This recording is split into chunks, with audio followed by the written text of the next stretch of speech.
টোটিনির মনে সন্দেহ হয় যে শিবপ্রসাদ কি সত্যিই ক্লায়েন্ট মিটিংয়ে যাচ্ছে, তবে কনফিডেন্সের সাথে শিবপ্রসাদ ব্যাপারটাকে হ্যান্ডেল করে নেয়।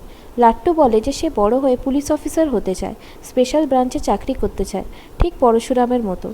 এরপরে ব্রাঞ্চে এসে বব্বরকে জেরা করতে থাকে পরশুরাম, কারণ সে বব্বরের বলে দেওয়া জায়গাগুলোতে রেড করে কিছুই পায়নি। পরশুরাম বলে যে আরও যা যা ইনফরমেশন আছে সব বল বাব্বর, নইলে আমাদের হাত থেকে তোর নিস্তার নেই।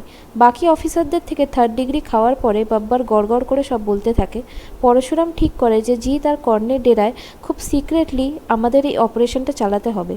এদিকে এক একটা অফিসে রেড হচ্ছে, নিউজটা আগুনের মতো মিডিয়া ছড়াচ্ছে। এরকম অবস্থায় মেজাজ ঠিক রাখতে পারছে না জিৎ। নন্দিনী তাকে কল করে বলে যে যদি তারা বেআইনি কিছু করে থাকে তাহলে সে নিজে এই কেসটাকে সাজাবে, আর আইন তাদেরকে কখনো ছাড়বে না। জিৎ কবিরকে বলে যে এই সব হচ্ছে পরশুরামের জন্য, ওকে আমরা ধরতেই পাচ্ছি না, একবার যদি ধরতে পাই তাহলে শেষ করে ফেলবো। এই বলে জিৎ আর কর্ণ তাদের অফিসের দিকে রওনা দেয়।